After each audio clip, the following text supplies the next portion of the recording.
And Yes, thank you. we'll let that fill for a minute, and then we'll do the thing. Feel free to say something. Right. Things like food. Yes, I like food. Food tokens. I hope they have more food tokens. I bet they do. They probably do. I don't know Oh, they that very gotta. well. We're I'm going back to sure. Eldraine. I'm They sure. gotta bring that. Yeah, Hopefully, it food. won't be as ridiculous as the first time, but it's food. It's got to be ridiculous. It was kind of ridiculous in the Lord of the Rings sealed event I went to. Nice. Um, I was in Vancouver for a hot minute when I was getting ready to fly home, Hmm. and one person talked about poutine, and I was like, I've heard of that, and I ordered something else. You ought to be I wasn't ashamed. really fe- I wasn't really feeling anything super filling. Oh well, poutine is definitely that. On But this trip, I ate so much food. it's I was never glorious. feeling like I was never feeling like I'm starving because they just throw food at you left and right. We bought fudge in Alaska and did not open it until we got home because there was no point. We, you know, I also tried a lot of different coffee drinks because you guys know I don't drink coffee. But when I was on the ship, coffee was included. You could try them. So I'm like, I'm gonna try. I'm gonna see what a coffee is like. I'm gonna see what an espresso and a cappuccino and these things are like. And I have reaffirmed my decision that I don't really go for coffee. The only ones I really liked were the ones that didn't taste like coffee, especially a cinnamon caramel swirl, and then an espresso that I got that I proceeded to dump half the container of sugar into. Hmm. So I was up for a while that night, but I also tried some All right, I'm interesting. gonna stop you there before you keep going because I've already hit record, so this is all gonna be at the beginning of the YouTube video. So I filled the time. and then some. I love the way I'm like, all right, you guys talk and there's silence, or there's like a full 2 minutes of talking. Our So extremes. What can we say? yeah. So all right, here we go. I didn't change the episode number, Oh, and I have too many things I can't. Where is the episode number? There it Brian, is. we have a question in the chat for you. What about? No, answer it in the chat. Oh, answer Okay, in the here we chat. go. Ow, jam! Hello, everyone, and welcome to the Mana Pool. Dear God, it's been forever since we've been here as a podcast, it seems. Yeah. This is episode 682 of the Mana Pool, and I am Chewie. And because we're starting so late and everybody's so verbose, I'm just going to introduce everybody quickly. So that's Brian over there. He talks a lot. Yo, See? That's Mike over there. He talks just right. Hello. And that's yeah, Dirk he over does. there. He talks a little. That's me. They're like the three bears of podcast verbosity.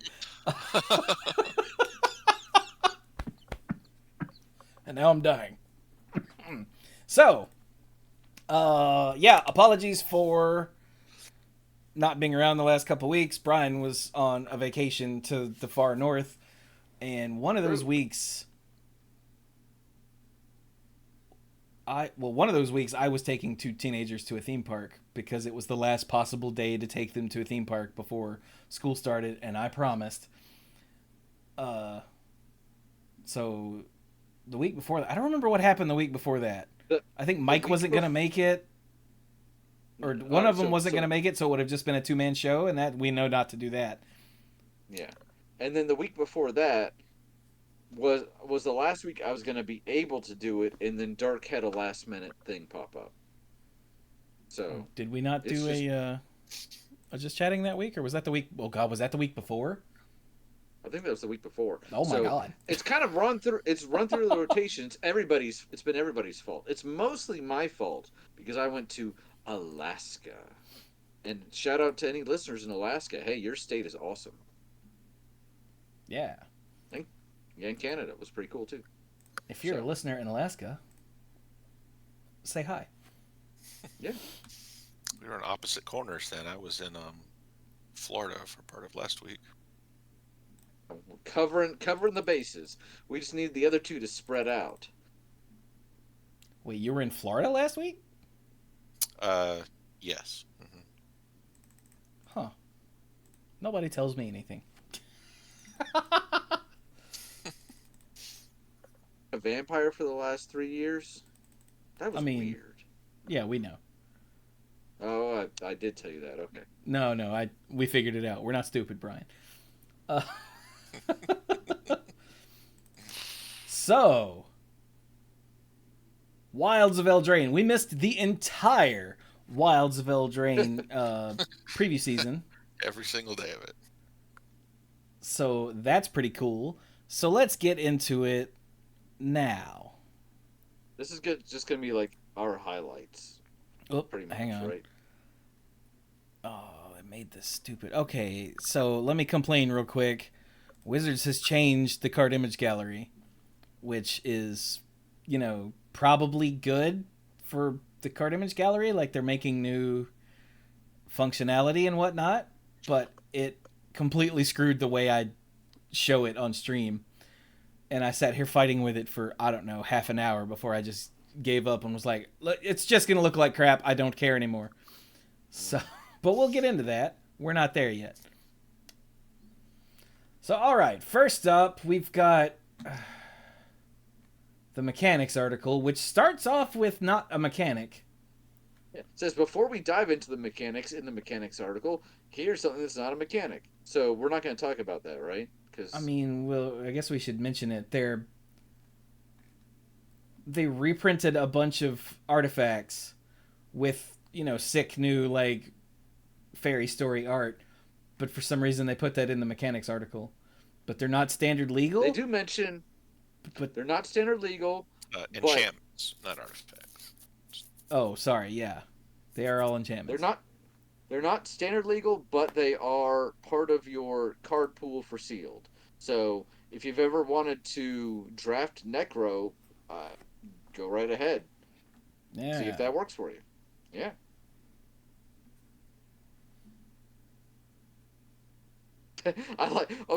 I'm reading this and I'm rereading it, and I like how it says, if you open one in a booster draft event, you can play with it, but only if you draft it. If you don't, you must pass it with the rest of the booster to the next player. And I'm just like, and I guess I could see somebody being like, oh, this is something you hold on to, because some groups play with, you open the pack, you keep the land or whatever. Yeah. But I would still hope that most of the time people would figure it out. Of like, oh yeah, cool, I opened this whatever. What do you mean I have to pass it? That's how drafting works. Anyway. Sorry. So, okay, mechanics. So the first new thing is role tokens, ROLE. Yes. Which are token enchantments. Which is a little weird. Mm-hmm. Yeah. It's essentially almost like a marker where, we've had or counters. Like, now we have a flying counter and a death touch counter, right? But because enchantments are a thing for this set, it's an aura. Yeah, it's playing into the whole storybook aspect of the setting for Eldraine. So characters have their different roles to play in the story. Yeah. Right. So 6 of these. Go ahead. 6 of these, the first 6 of these are all in the main set, and there's one role that only shows up in a commander set. So, yeah. At least they tell us. So. And it seems like a lot to take in, but of course there are going to be tokens printed with this on it, so yeah, that helps. And all of these effects are super basic, just super basic. Yeah, so. And they're pretty much sort of like food token or clue token. Like they're always Yeah. the same every time. Yeah. Yeah. So If you remember what it is, you don't even have to play with the token, but I'm glad the tokens are there to remind you, especially when you then have something like +1/+1 counters and stuff mucking it up. yeah, So, hiccups. yeah. So real quick, the cursed roll is enchanted creature has base power and toughness 1/1, so they're humble. The monster That's roll like the is only drawback. oh yeah, the monster roll is +1/+1 and trample. The royal roll is +1/+1 and ward 1. The sorcerer roll is +1/+1 and has whenever this creature attacks, scry 1. Ooh. Okay, hang on. Monster gets trample, yeah. Royal gets ward, I guess because they have bodyguards and stuff? Yeah, like the privileged position sort of thing. Yeah, they're just hard to get to. Yeah. Sorcerer is, wicked smart. Because you have to be a sorcerer. You can't really be like a dumbass sorcerer. And not if you're doing it right, anyway. The Wicked is +1/+1, and when this aura is put into a graveyard from the battlefield, each opponent loses 1 life. Because you're wicked. You're a bastard. And Young Hero, which is enchanted creature has, whenever this creature attacks, if its toughness is 3 or less, put a +1/+1 counter on it. Ooh. That's pretty cool. It's got a built-in limit. That's cool. That's kind of my favorite one, I think. It's the one that seems the most interesting. And then the commander one is Virtuous, which is enchanted creature gets +1/+1 for each enchantment you control. Oh. Buh. At my alley. Yeah, right? Yeah. So there you go. And they've made this neat by each token has 2 on it. So the monster and the sorcerer are on the example here. Monster sorcerer. Oh, and a creature can only have 1 roll at a time. Oh. Right. Did Yeah. we not say that? Not yet. We hadn't gotten to that part yet. Okay. There's another wrinkle to it. 1 roll controlled by the same player. So if Right. you gave your creature a monster roll and your opponent gives it a cursed roll, then it is a cursed monster. But if you made it a monster and then you also wanted it to be a sorcerer, it's like, nope, it's just a sorcerer now. Yeah. Because you keep the most recent one. Mm-hmm. So that's pretty cool. Yeah. And pretty self-explanatory. So just what it is, it's flavorful and it's shorthand. So they can just say such and such gets a sorcerer roll. Yeah. Or whatever. And it makes a lot of sense on the stream. Or on the stream, I just looked at chat and those were the last words. It makes a lot of sense, like on the cards. Yeah. Uh-huh. I also, something we get away from sometimes is the storytelling element of the game. We kind of just get tied down in the mechanics. And I think it's fascinating to think just from a story perspective of like I don't know, somebody that's usually a virtuous character. Chandra as a creature, there's the creature version, the one that flips over to a planeswalker. Turning her into a monster just sounds kind of like the story you tell later, you know? the flavor perspective, but the kind of ridiculous flavor perspective. Yeah. Yeah. So, all right, that's the rolls. Yep. Next up, we Not have, to be confused with Roll Tide. Yeah. which I still don't know what that is, and don't tell me because I don't care. I won't. It's just a Next thing up is the kicker variant. It's just a thing that at certain points in the year I see all over social media, and I'm like, aren't you people adults? But because it's a college thing, right? Yes, it is. Anyway. So I'm glad I didn't go to a school that had like a football team because I don't have to pay attention. Or I don't have to feel like I have to pay attention.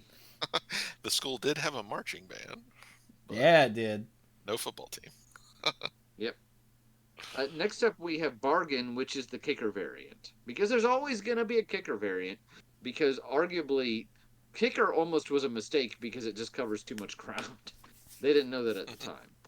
But Bargain shows up on cards, and it always has different effects. But the way it works is you may sacrifice an artifact, enchantment, or token as you cast this spell, and then which is a really if neat you like cross section. it is Like I'm not complaining about it, but go like I ahead. like that the main tokens we get in this set are enchantments and artifacts. I mean, there are going to be creatures too, but that's always the case. But Yeah.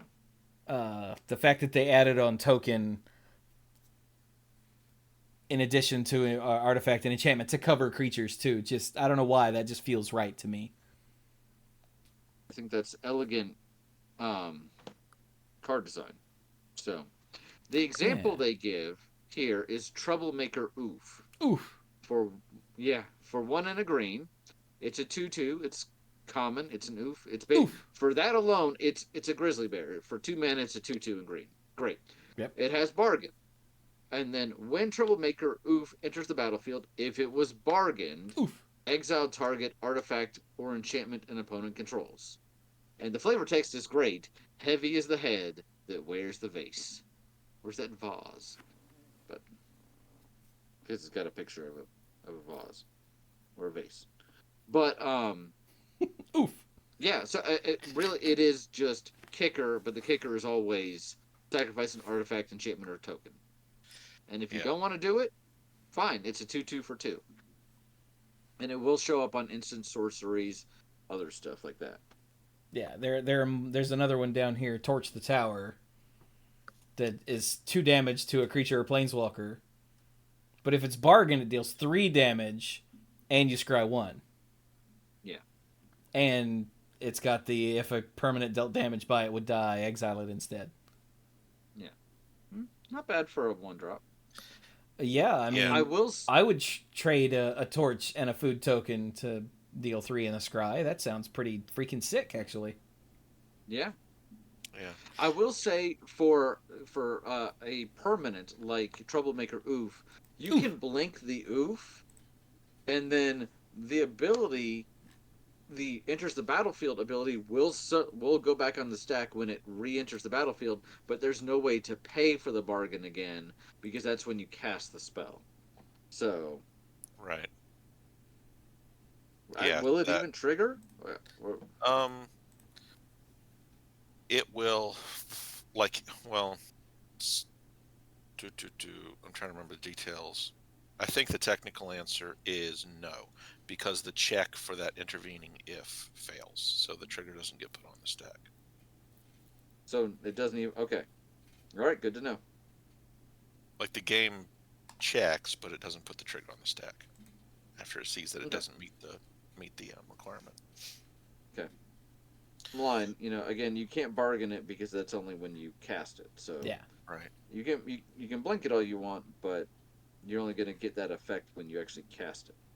Okay. I think that horse is dead and beaten. So, Mike, you were going to say something before Brian started beating that horse. I was going to say something before, yeah. And related to what Brian just said, it's like, yeah, that prevents ridiculous things from happening the way it works. But also, because with the way bargain works, because you're trading a permanent, because you're trading something on the board, even if it is something small, you're still trading away some board position. You'll see some pretty impressive bargain bonuses on cards. Like we've just looked at a couple commons so far. Yeah. Chewie pointed out how awesome a bargained Torch the Tower is for its effect. Troublemaker Oof's bargain bonus, exiling an artifact or enchantment your opponent controls.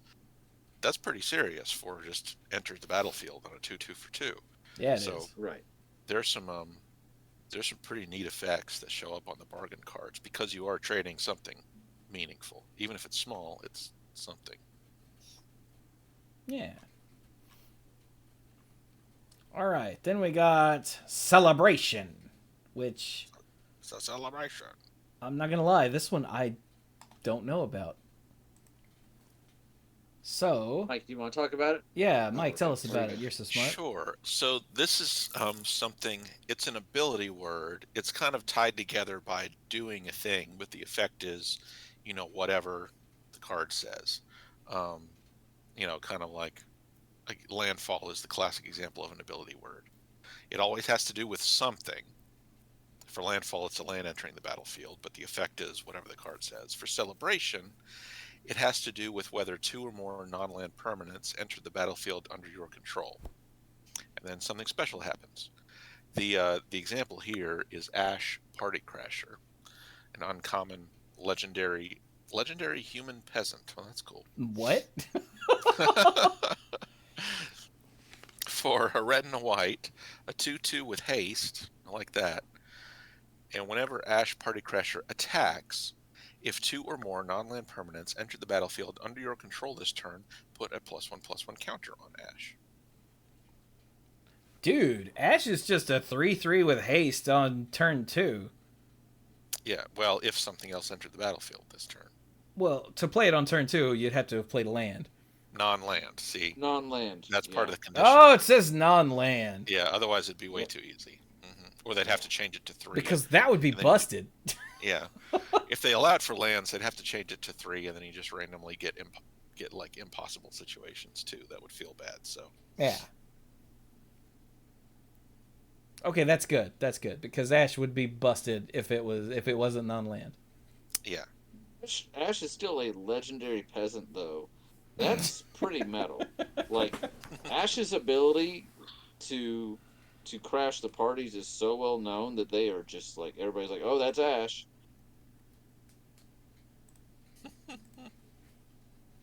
Like it. So get up yeah. and So dance. Let your feet thunder like forge hammers. So Ash Yeah. likes to dance apparently. Apparently. So yeah, They're anytime covering for it really well. 2 or more non-land permanents enter the battlefield under your control this turn, something. Yeah. Yeah. All right. And you remember, didn't they say just recently that they were gonna go to like only one new mechanic per set? I guess that was for upcoming sets. I don't remember hearing that. I know that they've made a conscientious effort to like not clutter up sets with tons of difficult mechanics. So I don't know if I remember that policy exactly, but that sounds in line with what they've I said think before. it was Or was it that they would always reuse an existing one? I don't know. I seem to remember that being brought up in the Discord recently. So One new thing sounds extremely limiting, and I don't know if they would design like that. That doesn't make sense. But always reusing one thing, that I can believe. I don't know. Like celebration is completely, to me, pointless. Like that doesn't even need to have a name. Yeah. I guess, depending on how many cards that say it there are, maybe. That's what I was thinking too. But Is like- how much is this used? But like, you remember Sweep, with its 5 Yes. total cards that used it. Like that was pointless. Yeah, that was That dumb. And they've done a everybody bunch of remembers mechanics like that over the years, where, like, hey, here's an ability word. How many cards use it? Like 5. Oh Jesus, y'all. Like. But they all do the same thing. Or Epic, also from Saviors of Kamigawa. Yeah. That one at least was cool. It was. Sweep was Yeah, not. Sweep had the problem of the cards being crummy. And the mechanic itself being crummy. Yeah. Sweep, poor Sweep. But anyway, It tried also, so hard. adventures are back, of course, because it's Eldraine. Yeah, it would not. That would be like being on Mirrodin without artifacts, you know. Yeah, I was gonna say, like, being on Ravnica with no guilds. Yeah. So yeah, remember, you can cast the adventure as a source, or whatever it is, and then it goes into exile, because it's on an adventure. I looked at the camera and did air quotes as I said that, as if anyone can see me. And then you can cast the creature or whatever. It is only on creatures, right? You can cast the creature from exile. There have been other non-creature permanents cards with adventure in the past. Oh, okay. I don't Oh, know. it says mostly creatures. There we go. Mhm. So yeah, even I I think remember there's how. there's a cycle of rare mythic enchantments with it. Oh yeah. Yeah, even I Beanstalk remember Giant how last time was adventures work, and I think I've only ever cast like 3, and that's only because I went to the pre-release. So Yeah, same. Beanstalk Giant one was just crazy. It was really good. It's good stuff. Like every deck played it. Splashing green for this thing. And food. And food is back, yeah. So yeah, the example is the Besotted Knight, who is a 4-mana 3/3 knight, if that matters. But the adventure is Betroth the Beast, which for a single white, a sorcery, create a royal roll token attached to target creature you control. So you can buff something up at the beginning of the game, and then later make a 3/3. Yay, nice and simple. Yeah. Knights were an I important want to know tribe the in the story original here. Eldraine, so... Wait, say that again, Mike? I was saying knights were an important tribe in the original Throne of Eldraine, so maybe there's some more tribal support for them here, too. I don't know. The full set is out now, but we have not, like, poured over the set. No. Nope. I've sprinkled a bit. Oh, there's another example, the dragon. Oh, cool. Hey, Dirk, tell us about the dragon. I didn't. Decadent Dragon. For 2 and 2 red, it's a creature dragon. It's a 4/4. Has flying trample. Whenever Decadent Dragon attacks, create a creature token. Treasure token. Treasure token. What he said. Yeah. Then, what is it? Adventures. So, Expensive Taste. For 2 and a black, it's an instant adventure. Exile the top 2 cards of target opponent's library face down. You may look at and play those cards for as long as they remain exiled. Mm-hmm. Oh, and the dragon it. makes treasure, so you can to help you make mana to play one of those cards. That's neat. Yeah.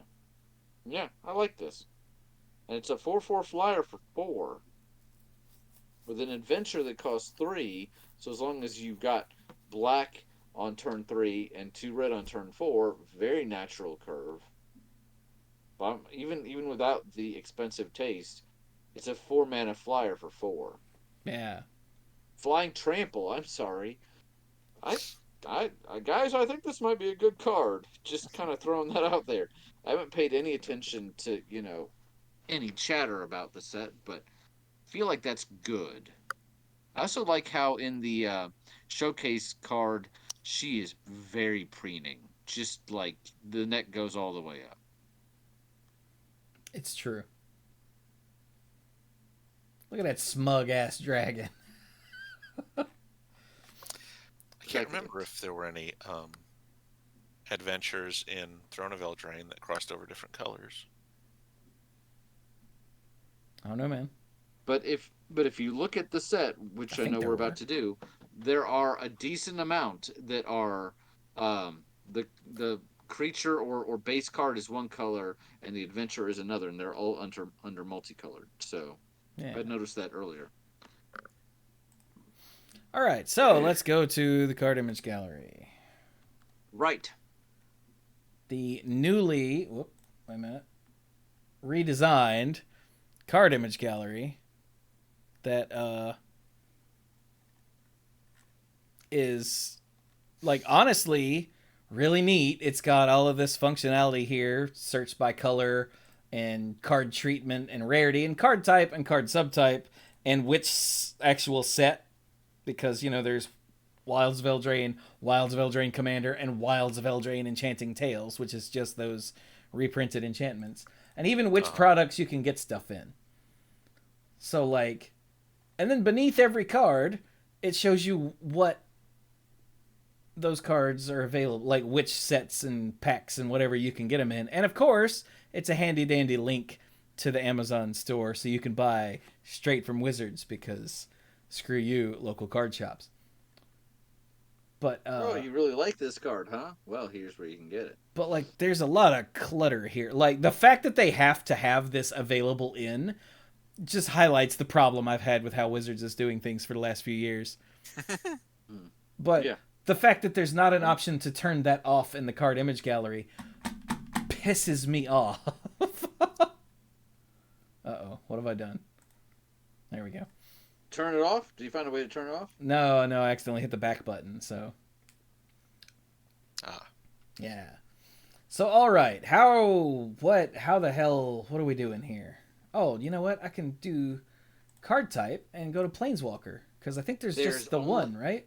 There's just the one. That's exactly what I was going to say we should Alright. start with. And it's not loading. They are... Oh. Well. Hard type Planeswalker. Just got a loading screen. This is the other thing I've noticed. If I'm when I was scrolling around earlier on this card image gallery, it seems to unload stuff that's far away from what you're looking at. So, like, for those of you watching the video part of this, I apologize that the cards are very small, but I couldn't figure out how to get them on the damn screen. And this Planeswalker's just not going to load. This is amazing. I'm so happy that Wizards has done this.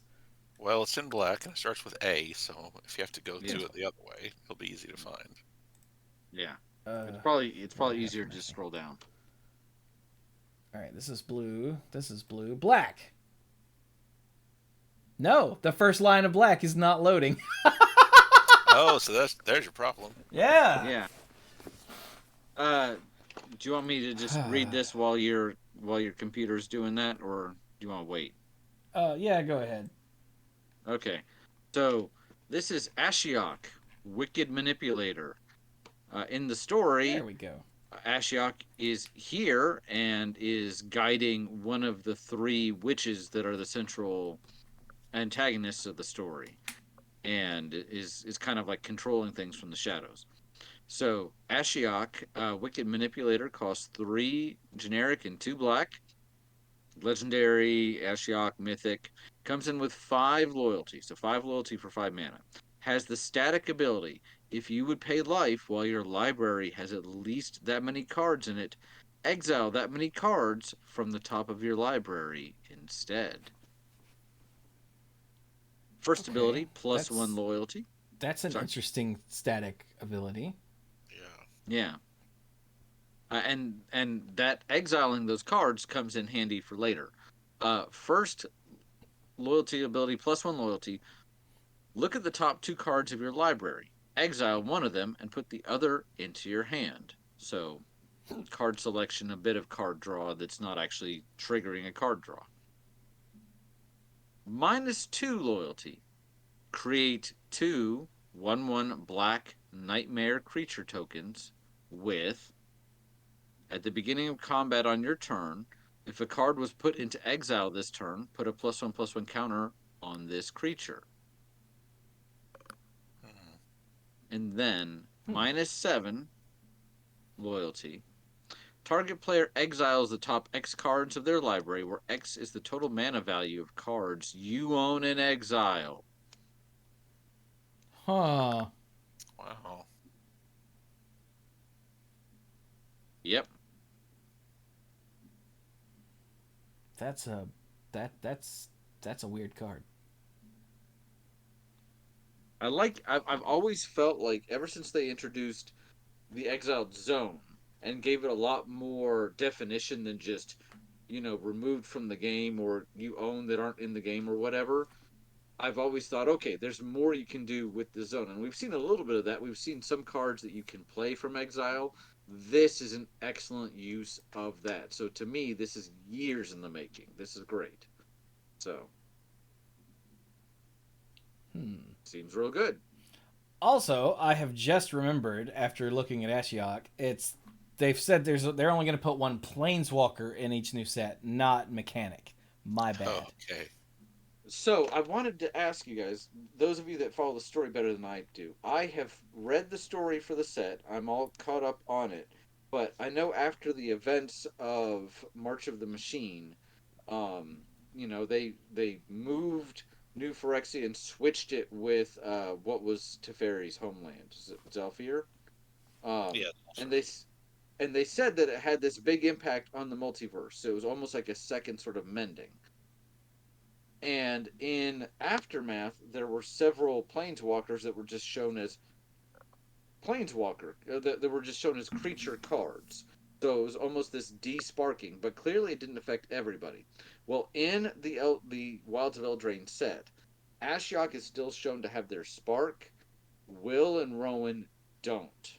And at one point, Rowan, who's kind of working with the bad guys, spoiler alert, turns to Ashiok and says, "Can you help me planeswalk again?" And Ashiok is like, "Sorry, that's gone forever." So I wonder if it became a bit of like a too many Jedi in the galaxy sort of thing. So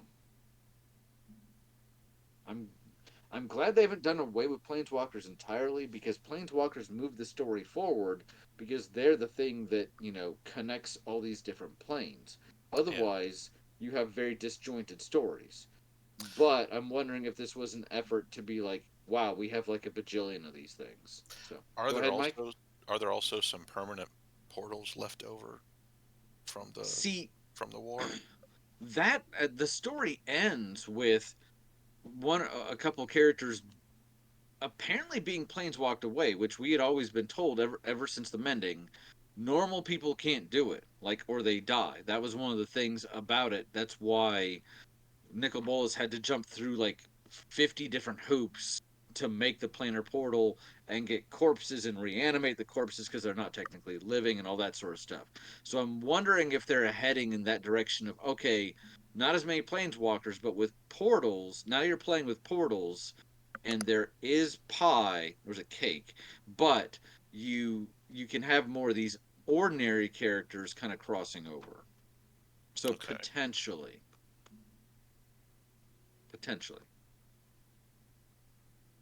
So neat. But All right then. more cards. I mean, yeah. There was the cycle of cards that Mike kind of mentioned. The non-creatures with adventure are the virtues, and they're all mythic enchantments that have. But first we've got to talk about something else. Let's talk about something else. What are we talking about? Here we go. Sir Ginger the Meal Ender. Yes, from the cinematic of the original Throne of Eldraine set, right? This is the same cookie, I think. Maybe? Has to be.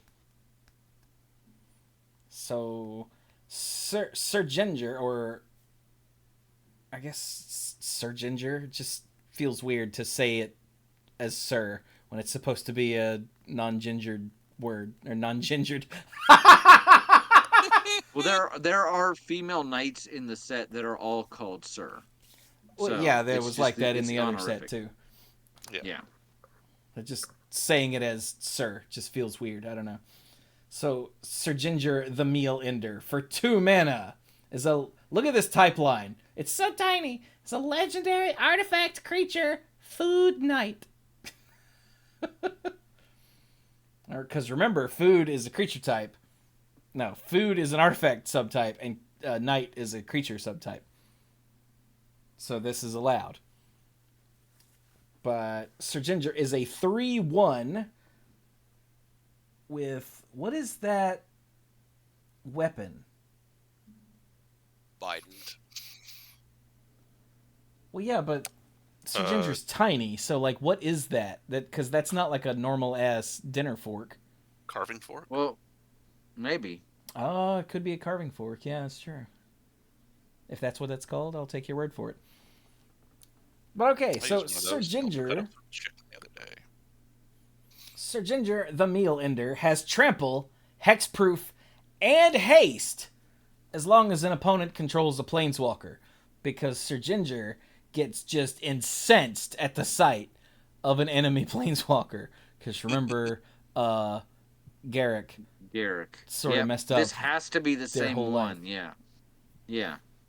Whenever another artifact you control is put into a graveyard from the battlefield, put a +1/+1 counter on Sir Ginger and scry 1. So when Garrick, kills Sir Ginger's partner, then, oh, no you didn't. And then for 2 and tap and sacrifice Sir Ginger, you gain life equal to its power. Is it still food? Yeah. Yeah, still food. So wait, because it's food, does it also just have the regular food ability or not? Does No, not. Okay. that's not something like the basic land type, but they put some kind of ability. Well, so far up to this point, everything that was a food also had that food ability, but it's not like strictly limited. Gotcha.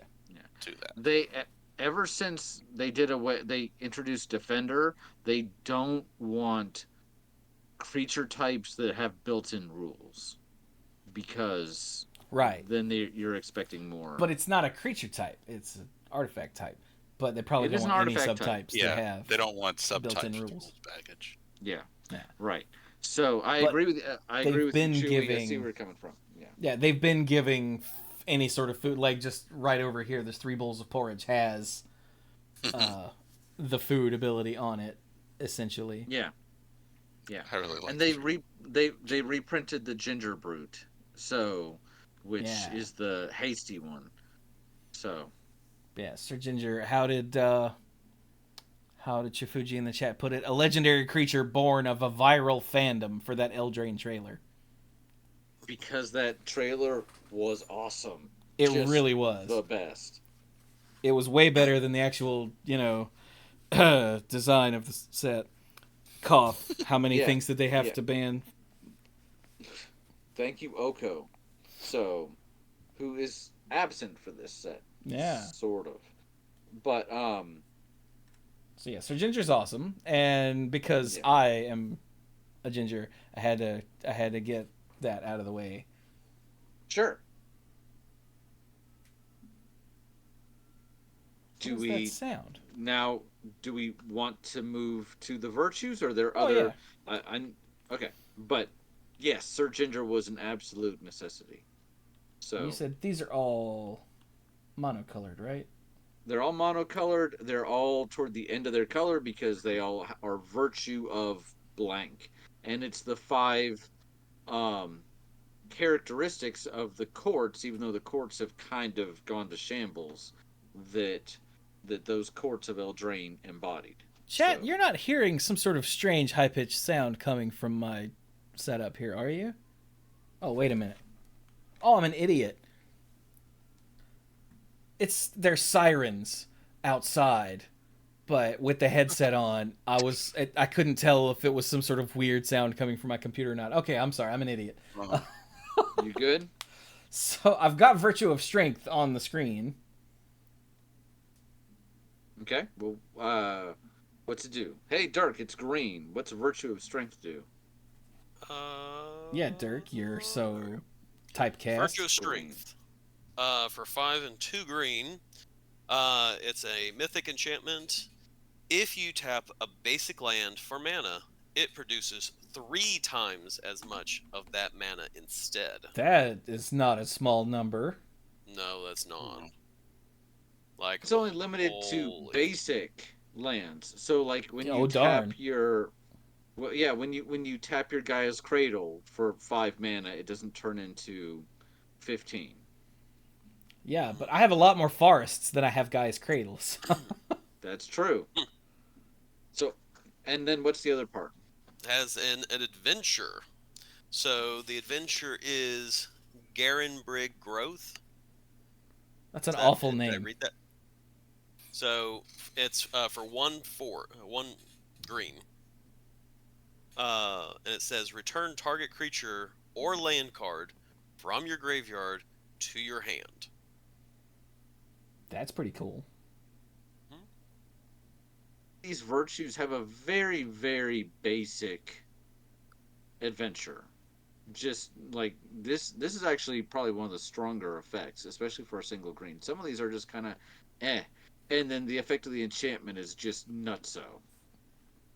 So you do the early one, then you play the enchantment later. Yeah, Virtue of Strength is definitely nutso. Yeah. Hey Mike, have you seen the red virtue?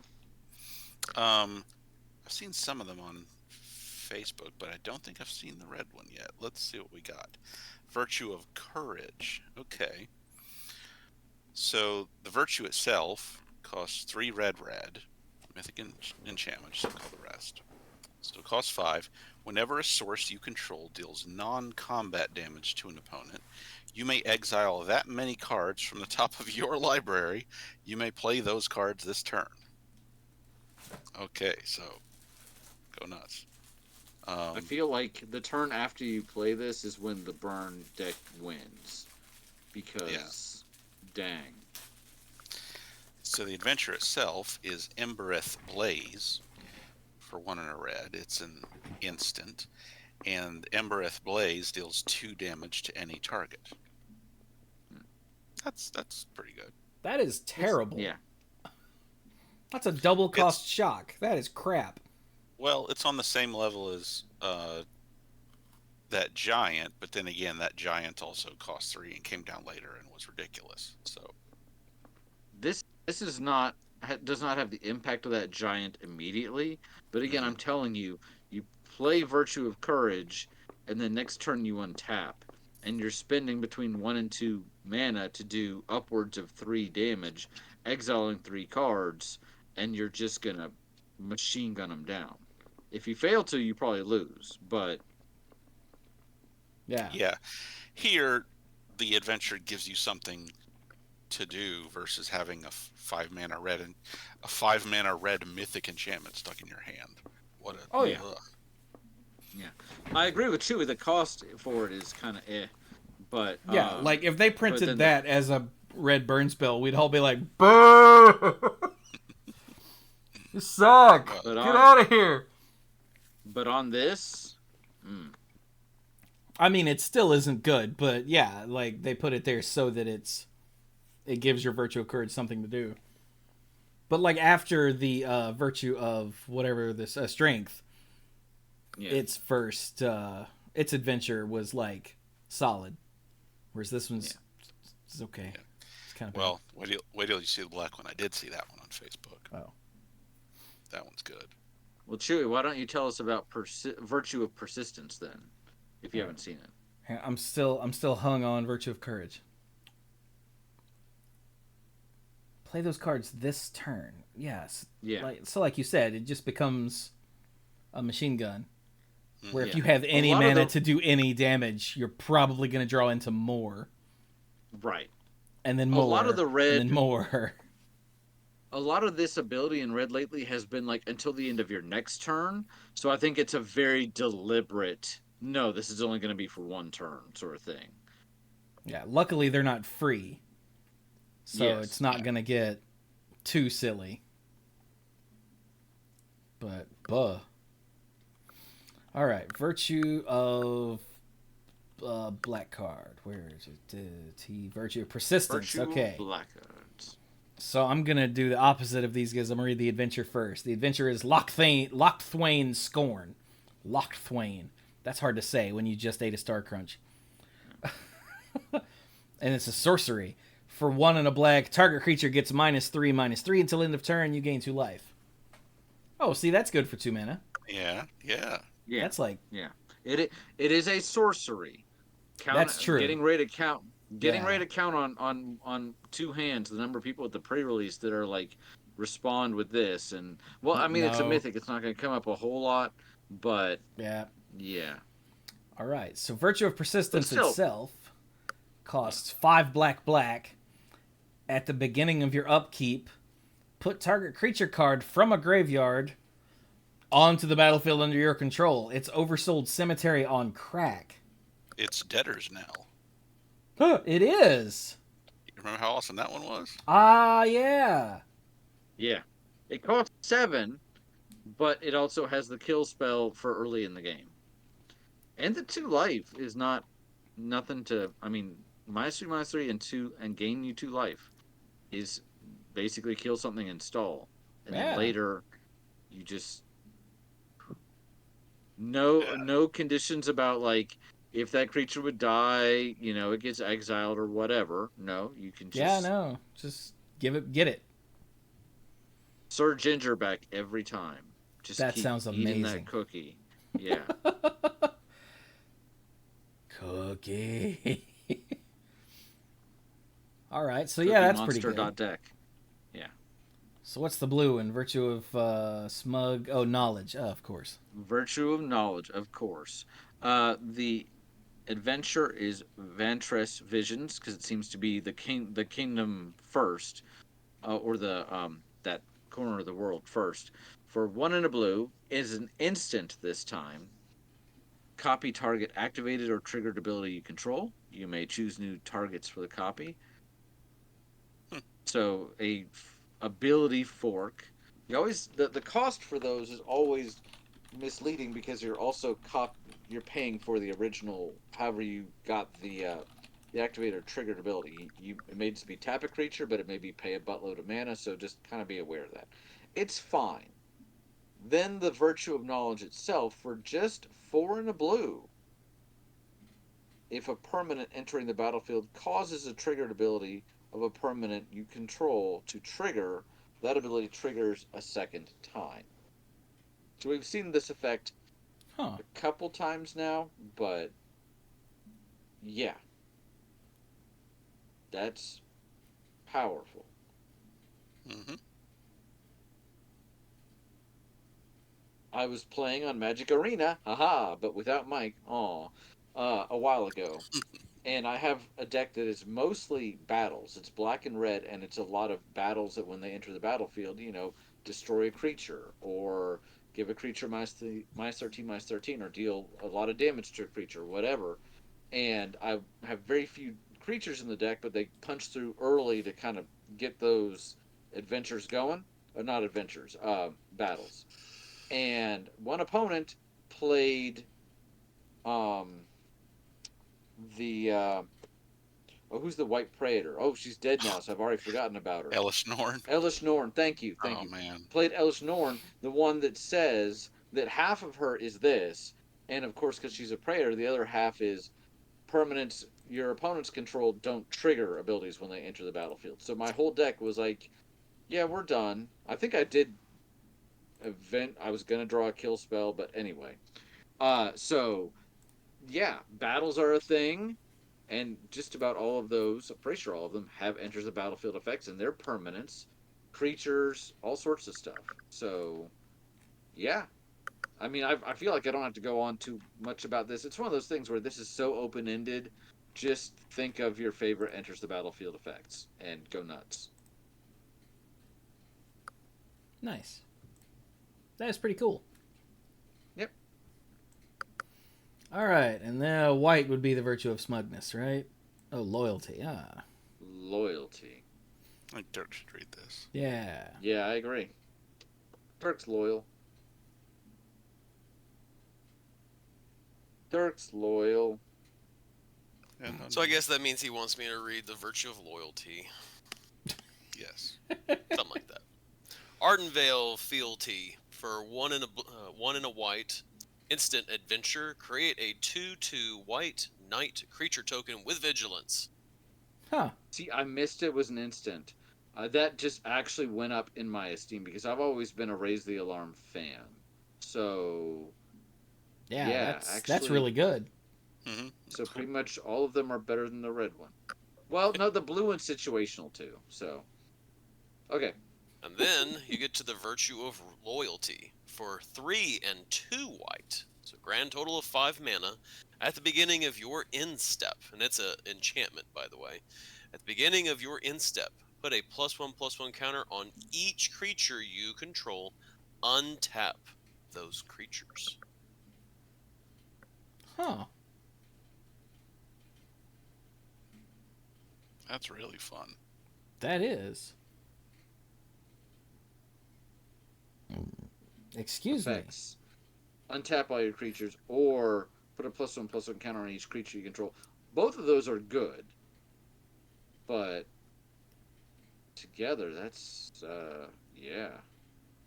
Mhm. For 5 Create mana, a creature and then play the enchantment and let that bad boy get pumped. Yep. Like it was the jams. Hmm. Because you pump those up, according to the 90s. I do think it's funny it has vigilance, and then the virtue says untap those creatures. Yeah, it gives That's all your true. creatures almost sort of kind of vigilance. Yeah. Because they're loyal, Hmm. Yeah. let's say. Huh. So there's the cycle of virtues. Those are of varying quality, but all of them are at least cool. Yeah. Oh, we should read the Regal Bunnycorn, because it's a bunnycorn. Regal Bunnycorn. I don't think I've seen that one. Oh, it's in white. You should read it then. Okay. What is your name, Steve? Brian is my name today. So, Regal Bunnycorn. Its horn is all, like, knobby and twisted. For 1 and a white, it's a rare rabbit unicorn creature. Star. Its power and toughness are each equal to the number of non-land permanents you control. Huh. It's entirely peaceful as long as you don't try to pet it, pen it, take its food, take its hide, sit on its grass, or dress it up in colorful garb for human holidays. Which, yeah, that makes sense. I'm trying to figure out if I like this. For a rare, it's not uncommon. I mean, equal to the number of non-land permanents you control. Yeah, This the is a thing rare? I've heard bandied around, and it was even said in the Discord earlier, is that this could be the next, like, Goyf. Just because it's big and cheap. But And cheap, but I don't. I don't know. yeah, it's not. It's obviously it's not as good as a Goyf, because you can't, like, turbo vomit things onto the battlefield as easily as you can into the graveyard. I mean, Right. this does count tokens, both creature tokens and enchantment tokens. So And food. yeah, so that's a thing. I feel it's probably fine. It's not super exciting to me. I get that it doesn't cost a lot, but it's fine. Yeah.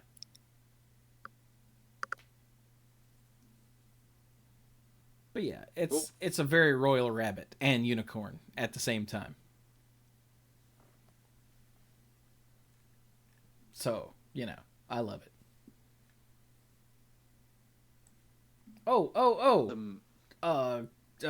Gold. Yes. We have to do. Oh, I don't remember what it's called. Hang on. I just gotta find it. The Goose Mother. There it is. Good mother, yes. Because this was Hey, one Dirk. of the first arts that they showed, and everyone was like, "Is that a goose Hydra? What the?" Dirk, have you seen the Goose Mother? Not Mother Goose, but the Goose Mother. For those of you, On my way down to it. for those of you that don't live in a place where geese are, or if you haven't played like Untitled Goose Game or watched me play Untitled Goose Game on youtube.com/themanapool, geese are bastards. Geese are the worst. Yeah, they're horrible little words I can't say on this show. They suck. And so when what we saw was a goose with 1, 2, 3, 6, 7 heads. 6, 7, you're right. Yeah, everyone freaked out. It was like, what is that monstrosity? So, of course, we have to talk about the Goose Mother. Yeah. So the Goose Mother for X green blue is a 2/2 legendary creature bird Hydra with flying. The Goose Mother enters the battlefield with X +1/+1 counters on it. Okay. When the Goose Mother enters the battlefield, create half X food tokens rounded up. Oof. Okay.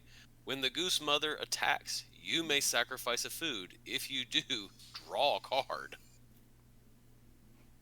I want to So- highlight something that's super basic about this card, but I feel like we don't give it enough credit. This is a Hydra with flying. There aren't many of those. I guess the immediate comparison is, what was it called? Hydroid Crisis? Hydroid Yeah. Crisis? I'm also thinking of the one that we all played with at some point, the Simic one that was like the Sky Kraken, or no, Fear the Sky Kraken. That wasn't a There's Hydra. one- That was just a Leviathan, wasn't it? That was a Leviathan. Yeah, sorry. Go back to the Crisis. Yeah. But I think the Hydroid Crisis was a base 0/0 or something, wasn't it? Think so, yeah. Maybe not. I'll look it up and gather.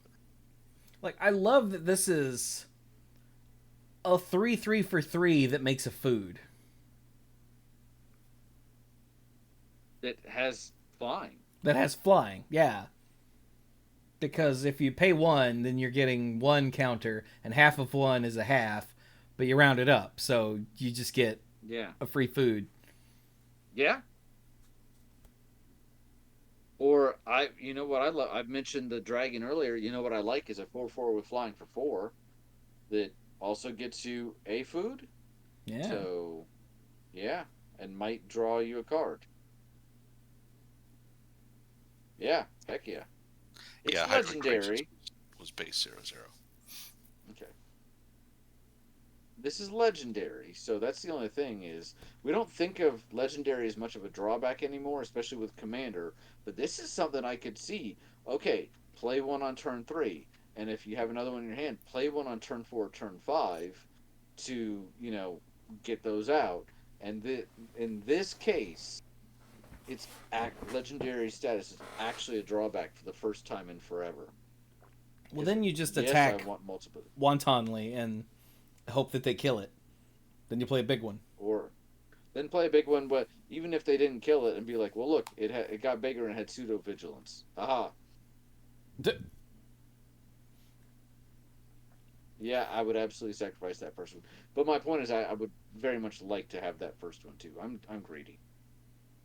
Do we want to talk about some of the other legendary characters in the set?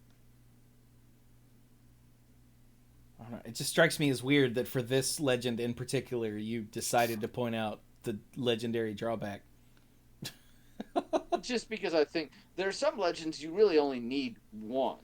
This, I think, because it scales up so well, I could see wanting to play one early and one middle and one late.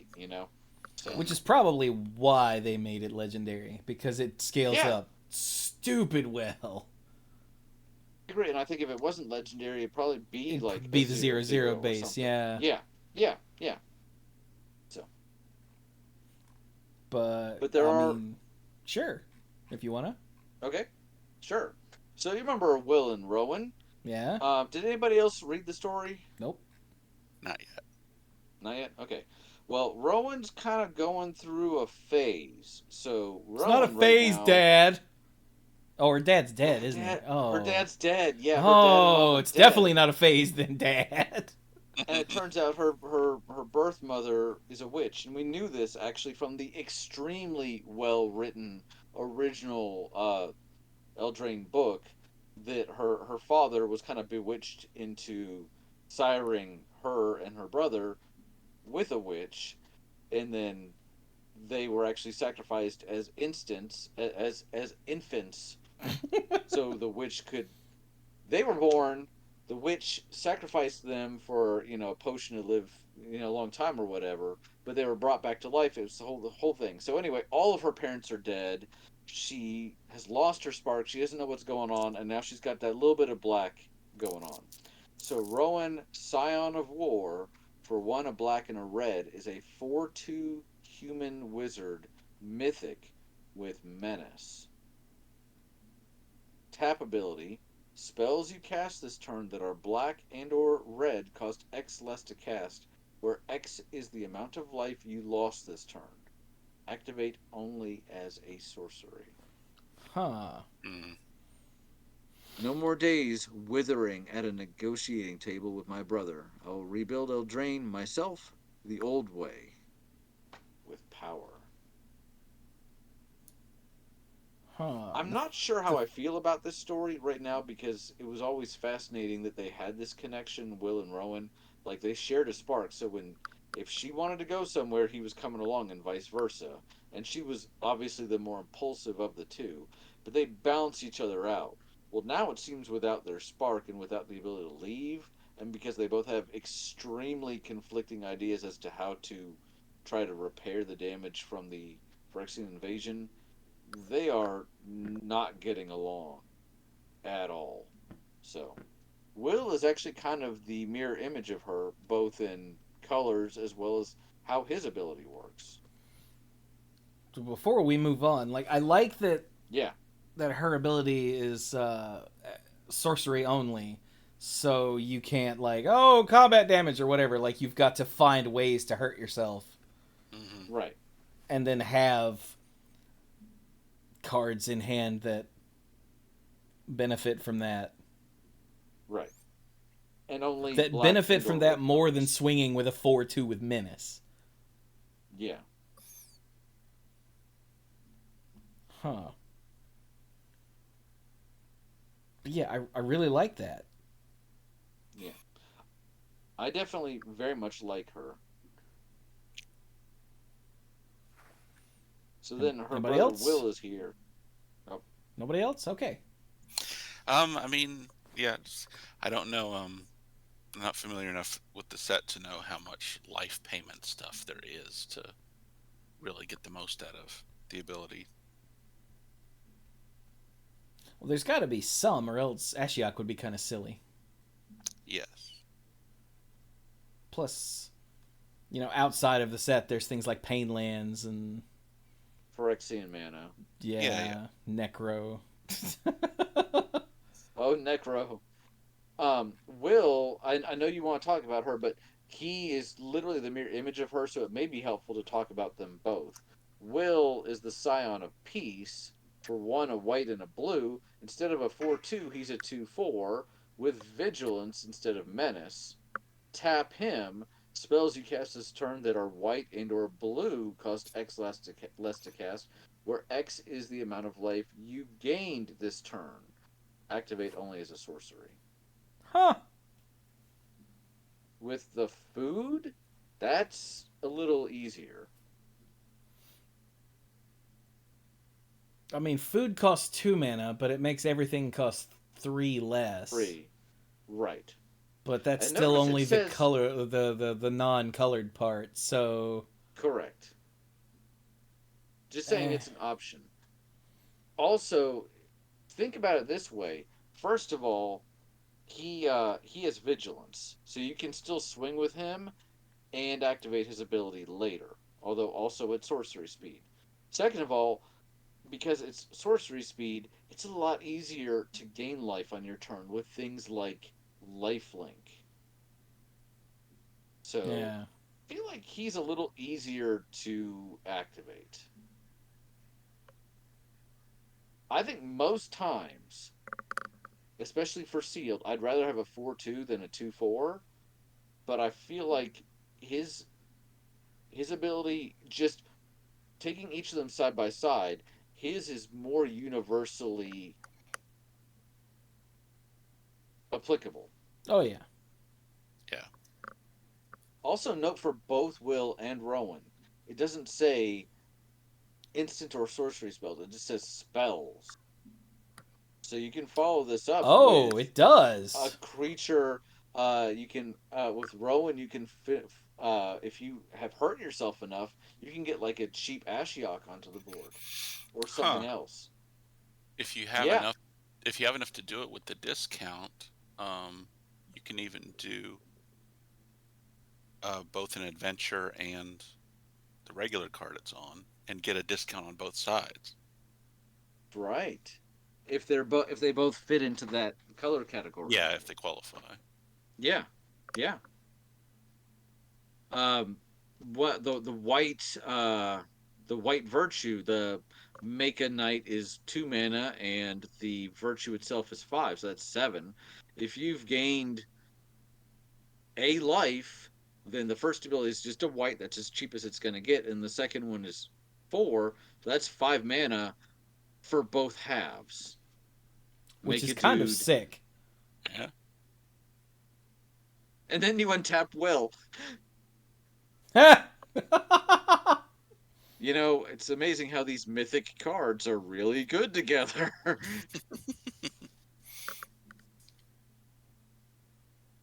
mm, mm. And then the other kind of really important characters that are in to the story that are in multicolor are Ruby, Daring, Tracker, and the Witches. There's a monocolored kind of the central protagonist in red, but depends on how much you want to jump around. You want to talk about witches? Which You want to talk about wishes? something else? Which witches? The witchiest witches. Um, Oh, Ariette of the Charmed Apple is like one of the single most important figures because she's the one kind of there she is. pushing this enchanted sleep. Oh. Oh, she's black and white, so I guess Mike should read that. All right. I don't know if that makes any sense. I just thought I'd say it. Sure. Ariette of the Charmed Apple is a legendary human warlock. For 1 a white and a black, so 3 mana. It's a 2/4. Good deal.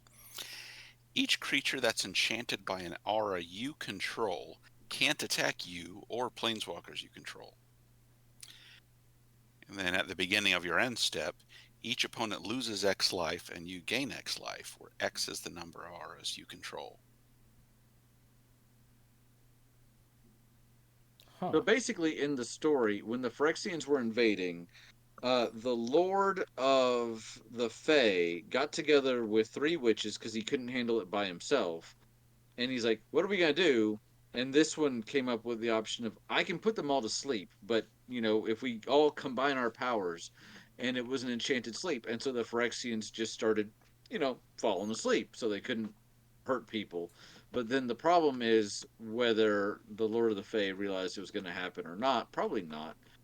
It then starts spreading to the ordinary citizens. So right now, story-wise, it's going all over the kingdoms.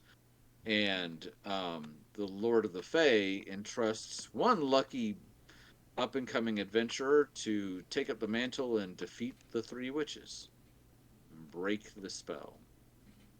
But Ariette is kind of the driving force behind that. It's pretty neat. So here, you know, the enchanted sleep is represented by these auras that she's attaching to everybody. Go to sleep, go to sleep, go to sleep. Go to sleep right now. Another of the witches is the Frosty Witch. Hilda of Hilda. the Icy It's Crown. probably Hilda. Hilda of the Icy Crown. Yeah. All right. I'll read Hilda. Why not? Sure. For 2 a white and a blue, she's a 3/4 human warlock. Whenever you tap an untapped creature an opponent controls, you may pay 1. Whenever you tap an untapped creature an opponent controls, you may pay 1. Okay. Because that's a thing that happens all the time. When you do, choose 1. Create a 4/4 white and blue elemental. Oh. Put a +1/+1 counter on each creature you control. Oh. Or scry 2, then draw a card. Yeah, see, these are all super powerful effects, so she doesn't have a built-in way to do it. But this is the prototypical Ice Queen or Ice Witch. So think like bad Elsa. She even goes off to a castle she makes out of ice to be alone. She's probably singing. Yeah. But no, I mean, all of these are powerful effects. Pay 1 to make a 4/4, or pay 1 to put a +1/+1 counter on each creature you control. You just have to also get it to trigger, which is the trick. You know what this calls back to, don't you? What's that? The icy manipulator. Oh, and it's on flavor too, on point. You know, which was the point, yeah, that I was Yeah. making, is that the icy was always a thing that tapped something your opponent controlled. Yeah. Man. Well, and a lot of blue spells now, like Frost Breath, have that sort of flavor to them, so Yeah. it actually works in really well. And then the last of the witches, actually the first one that the heroes encounter, we're doing them in reverse order, is Agatha. Because it was Agatha all along. Hey, Dirk, she's green and red. She's the very first multicolor card. Was it Agatha all And her along? thing, it probably was. And her thing is eating people. She's that witch. Agatha of the Vile Cauldron for red and a green. She's a 1/1 human warlock that's mythic and a legendary creature. Activated blah blah blah. Activated abilities of creatures you control cost X less to activate, where X is Agatha of the Vile Cauldron's power.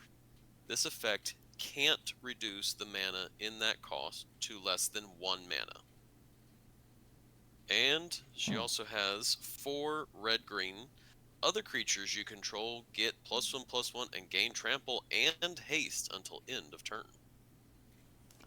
That is a bizarre, convoluted thing she's got going on there. Mm-hmm. Huh.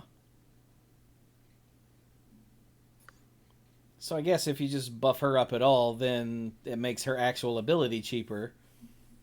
Mm. I like the way her ability says 4 a red and a green, but it's really 3 a red and a green. Yeah. Yeah. It's probably easier to do that way than to throw in Other, activate abilities yeah. of other yeah, exactly. Say, oh, But, like, also, if you copy that ability with something that copies abilities, it costs 6. Oh, that sucks. Yeah.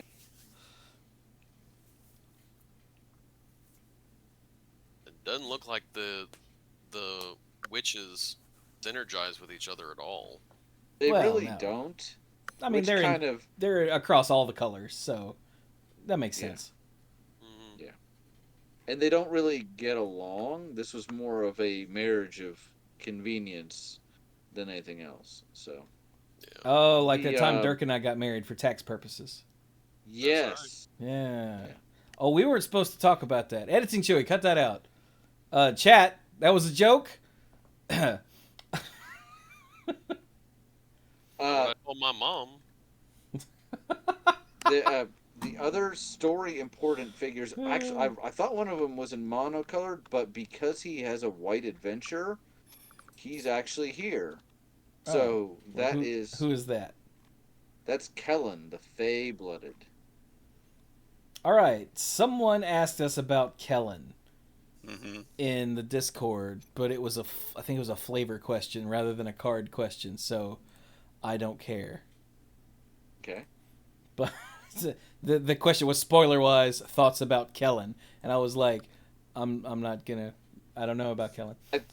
I think I know what they're going with for that, and it's something that is revealed at the very end of the very last part of the story. Because this whole time he's wondering, like, what's my lineage? He realizes he has some Fey blood in him, but he doesn't realize. He's trying to figure out what's it mean, because he lives in the stereotypical, like, all anyone does in this village is sheep. That's literally all they do.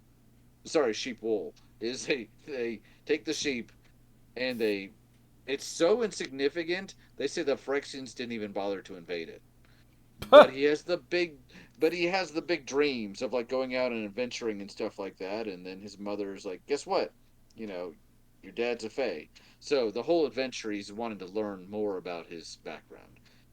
And at the end, he finds out something, and it means something to other people. But because the story's only been out for like what, a week or two, I No don't idea. necessarily want. Yeah, but as a card, Kellen the Fey-Blooded, his adventure is Birthright Boon for 1 and a white sorcery adventure. Search your library for an aura or equipment card, reveal it, put it into your hand, then shuffle.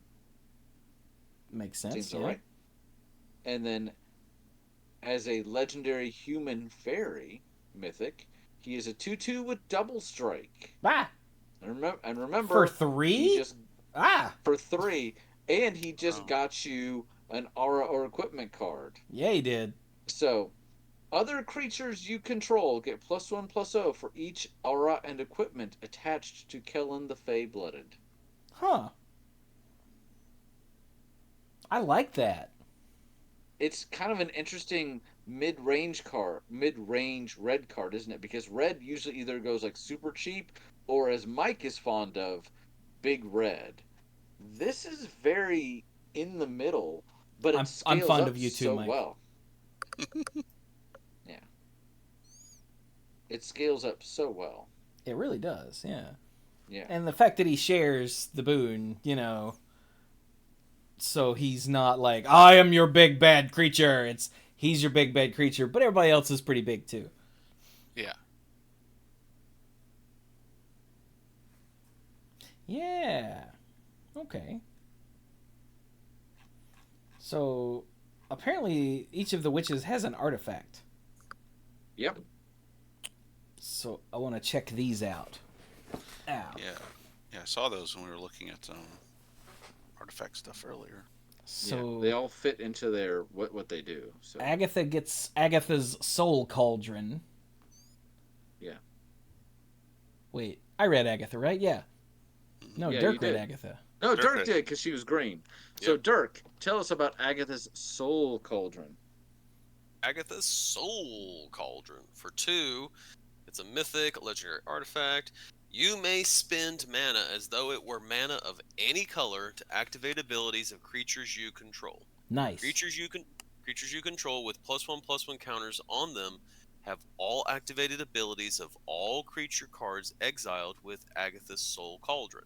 Oh. Tap, exile target card from a graveyard. When a creature card is exiled this way, put a +1/+1 counter on target creature you control. Oh God, she's eating people. Yeah, And- that's well, her thing. she's feeding people to other people. Don't ask what the Soylent Green is. Just don't. Everybody knows it. You don't need to ask. I like this people. card. Yeah, that's a neat version of, you know, give creatures activated abilities. We've seen a couple cards already that are like, give out some +1/+1 counters. So, Yeah. All right, so I read Hilda. I remember now. you did. So Hilda's Crown of Winter for 3 mana is a rare legendary artifact. Uh-oh. Pay 1 and tap. Tap target creature. This ability costs 1 less to activate during your turn. Oh, that's just filthy. Cool. Because then you can spend that one on Hilda's ability. Yep. And then 3, and sacrifice Hilda's Crown of Winter. Draw a card for each tapped creature your opponents control. Ooh. Ooh. Oh, that's nasty. I mean, you'd be sorely tempted to never sacrifice this. You'd have to have a very good reason to, but that's powerful. Remember, that second ability does not have to be at sorcery speed. So if your opponent is just like, all right, I'm coming at you with like 4 or 5 creatures. Yeah, hang on a minute. Don't have vigilance. Ah. Yeah. Draw. All right, Yeah. I'm dead. So that's good. And then Dirk, you had not you already did Agatha. Mike had Ariet. Yes. So Ariet's Tempting Apple is uncommon. It's a legendary food artifact. It costs 4. When it enters the battlefield, you gain control of target creature until end of turn. Untap it. It gets haste until end of turn. So a little, that's... It's a colorless threaten. Yeah, it only costs 4. That's nice. And it has 2 abilities. First ability is standard food ability. Pay 2, tap, sacrifice it. You gain 3 life. But another one, pay 2, tap, sacrifice the tempting apple. Target opponent loses 3 life. Ooh. So it's a colorless threaten, and it's food, and it's a... Oh, what was that? Wasn't there a black spell that's just player loses 3? It's like a face burn only. Yeah. Oh well. Yeah, that. Bump in the night. That's the one. That's I like all of these. really I like cool. Yeah, I think the cauldron calls out to me the most, but all of these are good. So Yeah. I am being called away by a family member that needs my help with something. It's been a lot of fun. I'm gonna do one last thing before I go. I'm gonna cover Talion, the Kindly Lord, because this is the Fey Lord that apparently has been gone for a while. He's not a planeswalker, so he didn't leave Eldraine, but he just kind of took a siesta or something, which is how he wasn't here for last time. But they're like, oh yeah, the Fey Lord is back. So Talion, the Kindly Lord, for 2, a blue and a black, is a 3/4 legendary fairy noble with flying. So 3/4 with flying for 4 mana. As Talion, the Kindly Lord, enters the battlefield, choose a number between 1 and 10. What? 1 and 10. See, Chewie, those numbers are 1, 2, 3, 4, 5, 6, 7, 8, 9, or 10, but not more than 1. All right. Weird. Now, whenever an opponent casts a spell with mana value, power, or toughness equal to the chosen value, that player loses 2 life and you draw a card. What? It is not like you don't add those values up. It's just every time they cast a spell, you're like, how much does it cost? And if it's a creature, what's its power and what's its toughness? And keep in mind, if you select 2 and they play a grizzly bear, this doesn't trigger 3 times. It's just, did any one of those 3 values equal the chosen amount? Yes? Okay, you lose 2 life and I draw a card. Although I feel like 2 is the right answer 80% of the time. And 10 is probably never the answer. But go nuts, Yeah. Commander's a thing, so. But if you choose 10 and it pays off, man, you'll look like a genius. If you like choose 10 and somebody's looking at their hand and they're like, damn it, then hey, good on you. Guys, it's been a pleasure. I know we haven't done this in a while. I wanted to try to stick it out. You were gonna shout out a thing before you leave. I'm gonna shout out. Yes, I was in Alaska, had a fantastic time, and I wanted to shout out one of the local game stores in Ketchikan, Alaska, Gateway Games. If you are ever in the area, go check them out. They were fabulous to me, and I gotta go. But the real quick story I got is while I'm talking to the manager or owner, I'm not sure her position, but she was indulging me on a lot of good questions and recommended a book for DMs. Coolest thing happened. 2 guys and a girl come in, and she starts looking through their dollar binder, and she pulls out a couple of full art forests. She doesn't know this place. She's not a local either. She is building a commander deck with I think a mono green commander, and they are actually going around either the world or several thousands of miles or whatever, hundreds of miles at least, and looking for game stores, and she is buying full art lands from the lands that she goes to build her commander deck. Huh. And I'm like, yes, that's because then that deck has a story beyond just, I put this together. So, neat. Yeah. And see, it's things like that that even despite my frustrations, I still love this game. It's stuff like that. So, all right, gotta go see to somebody. Everybody, have a great night or good morning when you're listening to it, and talk to everybody later. All right, night B. All right. Good night. Also, hashtag not sponsored. Nope. Just Brian really liked the place. Nice. And unfortunately, I'm going to have to head out here soon myself because I have to get up at just a little after 5 in the morning. Ugh. All right. So, Wait, isn't that earlier than your previous get up time back in the day? yeah. Ugh. So it's becoming more of a thing for me. Why so early, Dirk? So that Chelsea and I can go for a walk in the morning. Because if I don't, then I feel like crud. So it's one of those Oh. things, like doing it for health for both of us, but I need it because I really do feel like crud if I don't go for a walk nowadays. I see.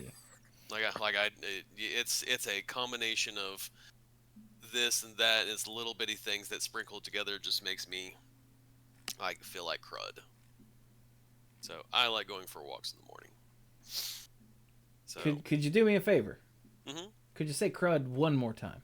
crud. Nice. Yeah, Okay. a little button that says crud. Dirk. Yeah, wait a minute. All I've got is the button. So, Dirk, before you leave, then I need you in green to go read the Gruff Triplets. Because this is one of the few cards that I actually paid attention to when it was shown in the Discord. And I was like, what? So the Gruff Triplets for 3 and 3 green, so grand total of 6, is a 3/3 Satyr Warrior that has trample. When Gruff Triplets enters the battlefield, if it isn't a token, create 2 tokens that are copies of it. So that's where the 3 comes from. When Gruff Triplets dies, put a number of +1/+1 counters equal to its power on each creature you control named Gruff Triplets. There it was. So, you get, for 6 mana, you get 3 3/3s with trample. And let's say your opponent, for some reason, is an idiot and attacks, and you block with one of your Gruff Triplets.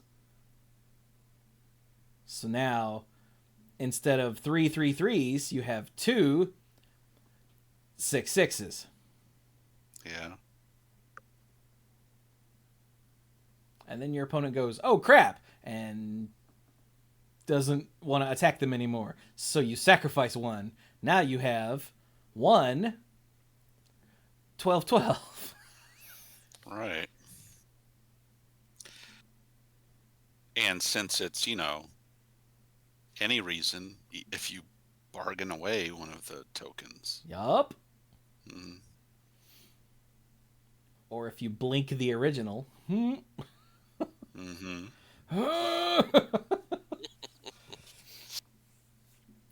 This card made me happy.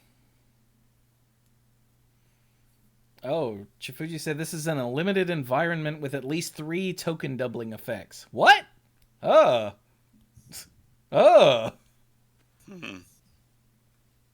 That's not right. So yeah, we don't get Billy Goat's Gruff, but we get Goat Men Gruff, so it's fine. Right? Yeah, it's close enough. Yeah. Oh. I love that card. All right. Well, I think that's it for me tonight, guys. So I'm gonna head on to bed. Well, do you have a final thing that we usually do?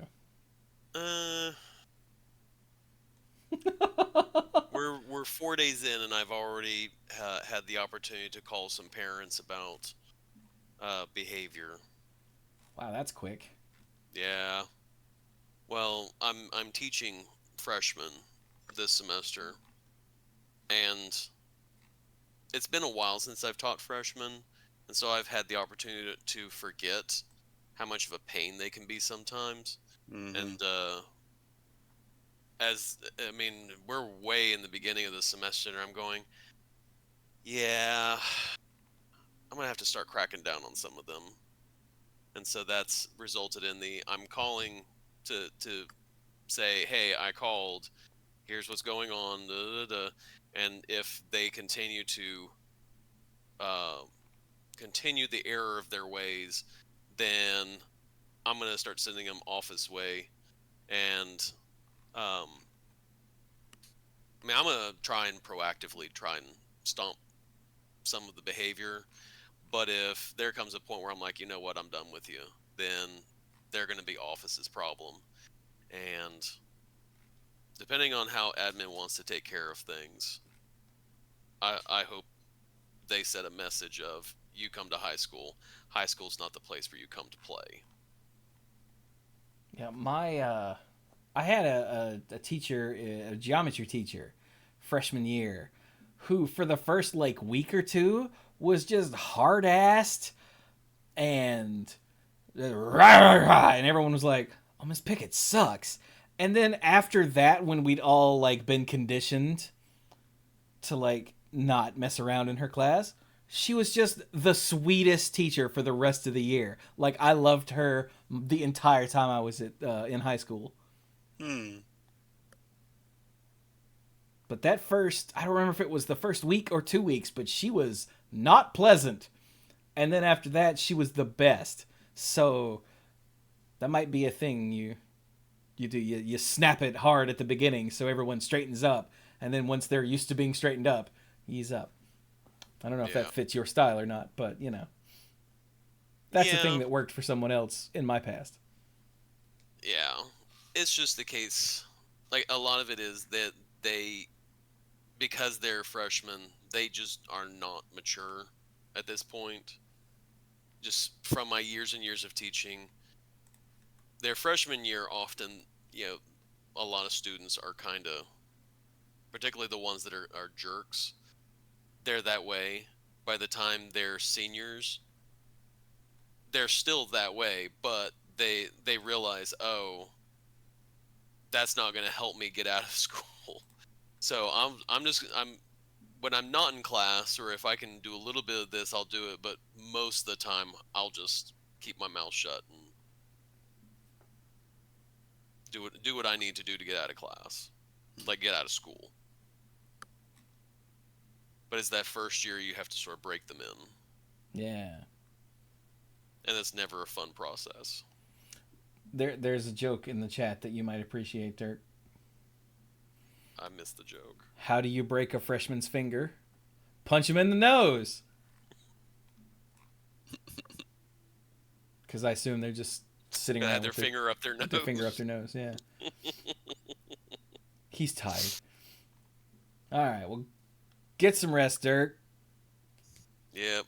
So you guys have a wonderful night. Same to everybody listening. Try not to drop kick any children. All right. Bye, guys. Night, yo. Bye. Okay, Mike. There's a card we have to talk about Okay. in multicolored. Yes. It is the Mosswood Dread Knight. Have you seen this card? Yes. I think this is another one that I saw on Facebook. This is one of those that I'm fairly certain is going to be a thing. Yeah, I don't remember what it does. Let's see. Well, how about you read it then? Yeah. So, we'll start with the adventure. Yep. So the adventure is Dread Whispers. For 1 and a black, it's a sorcery. You draw a card and you lose 1 life. Fine, whatever. Fine, whatever. Yeah. So otherwise, we have a 3/2 with trample for just 1 and a green. It's a human knight, so that's cool. When Mosswood Dreadnought dies, you may cast it from your graveyard as an adventure until the end of your next turn.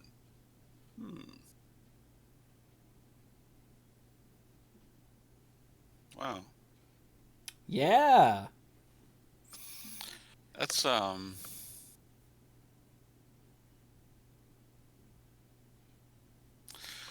gosh, this makes me think of the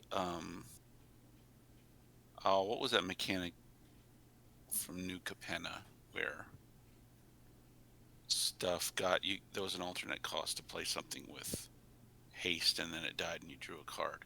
There was a black one that you could cast it from your graveyard that way and do stuff. That makes me kind of think of this. But for that one from New Capenna, you have to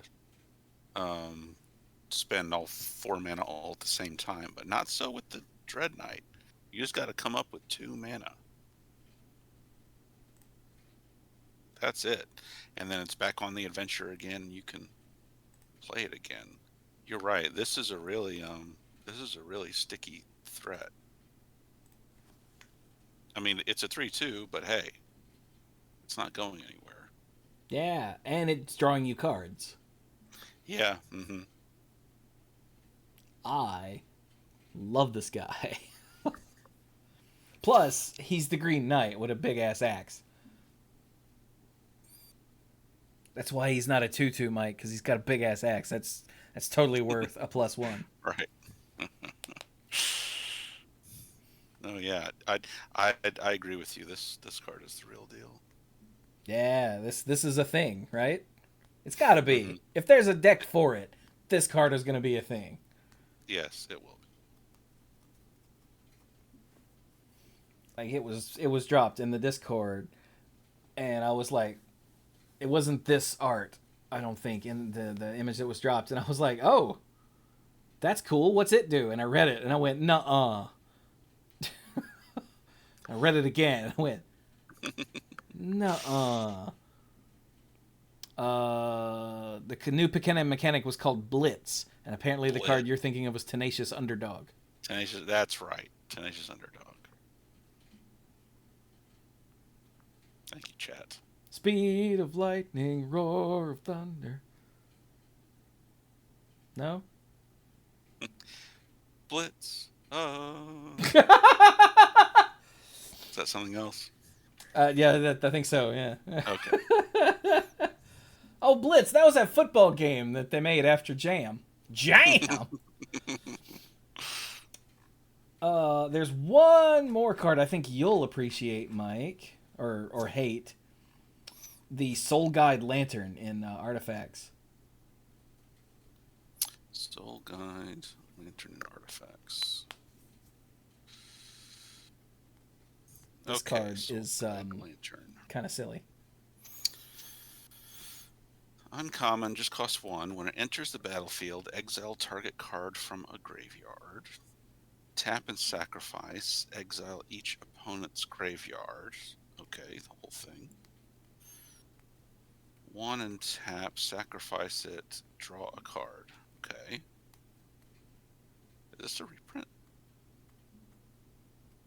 Yeah, it is. Good catch. Oh, cool. What was it originally from? I have no idea, but I was hoping that you wouldn't recognize it.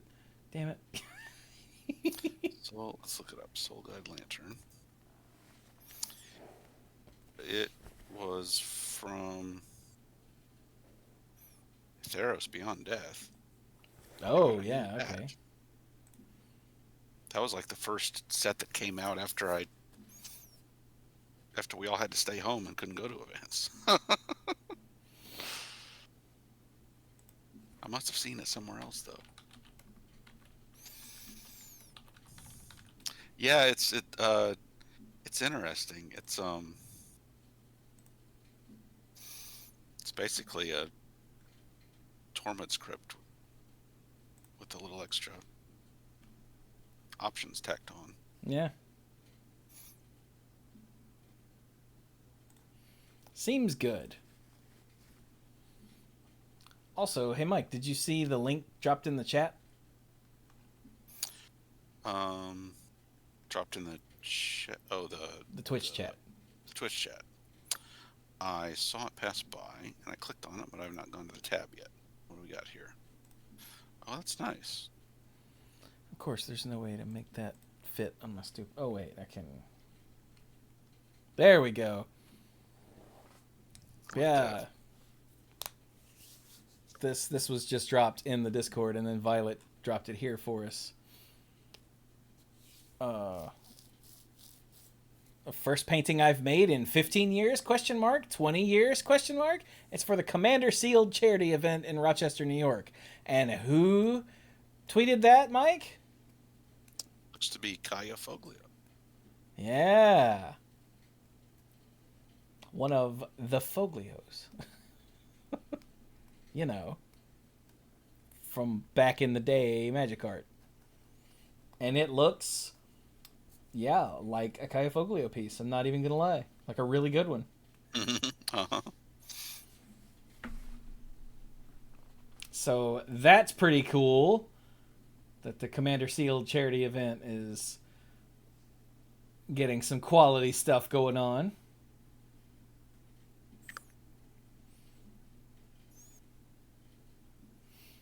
All right, then. Yeah, I like that. Yeah.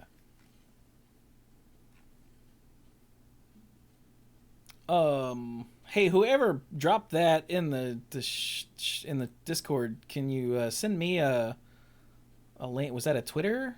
Was that a tweet? Or An X? a Blue Sky? It's no. Hell no.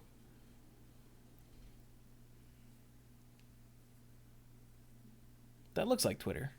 Yeah, I'll go find that and put a link in the show notes. But okay then.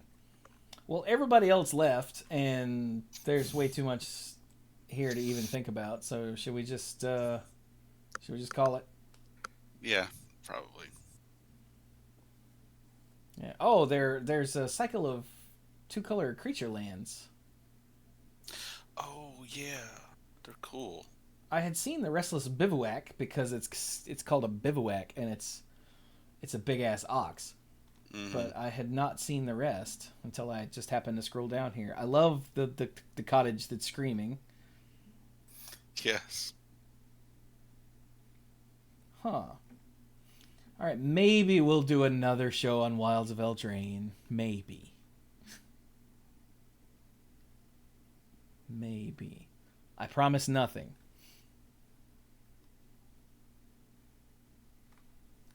But all right. Let's wrap it up for the night then, and maybe do another one next week, maybe.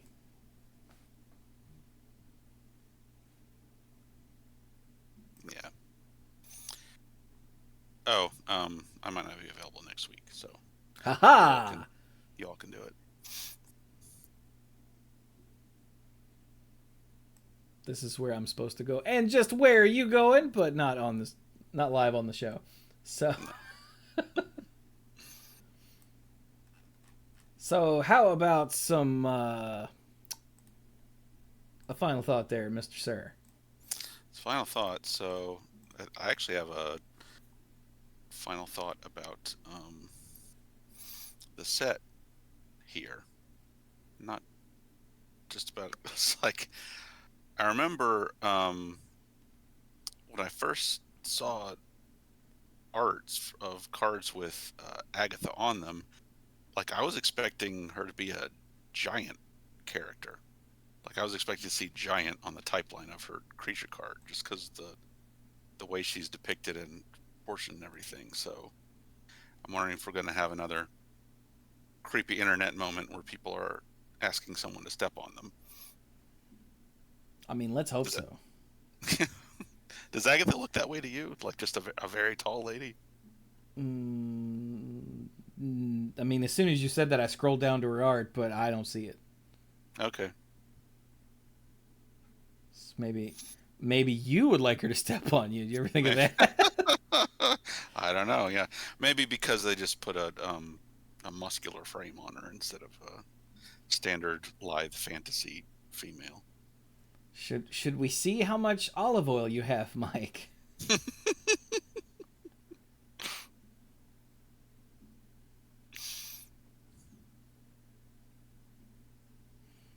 Just saying. That is a callback to something very old. Very old. I don't even remember what it was. I just remember it was like, was it Liliana in Chandra. Chandra covered in olive oil, and that's Mike's fantasy or something. I can't I- remember how that came I about. don't even remember what the actual jest was. It's just become shorthand for covered in olive oil.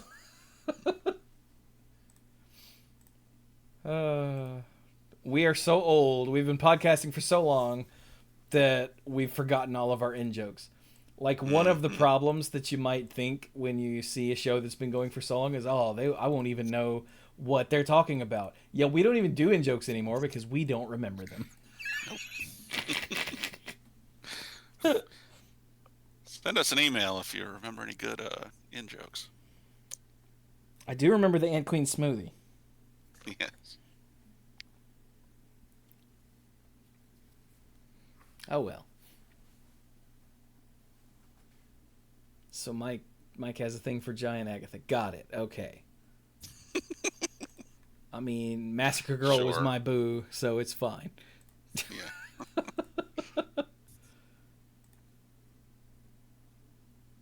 Anyway. So is that Yeah. it for you?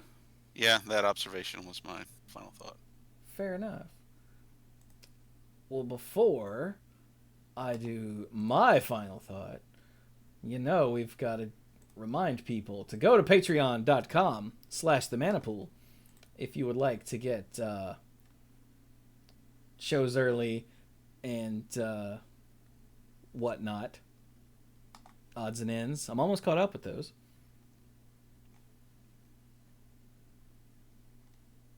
I can't remember how many I have left, but it's not many. And if I didn't have to dash so damn much these last few weeks, they'd all be up, but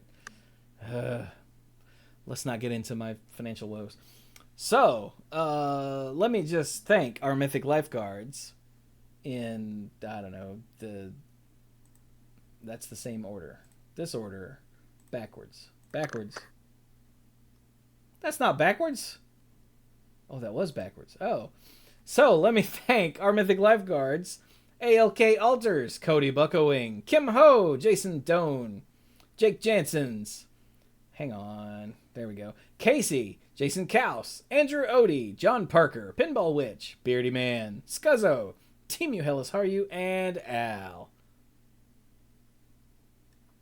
Yay. Thank you all so very much.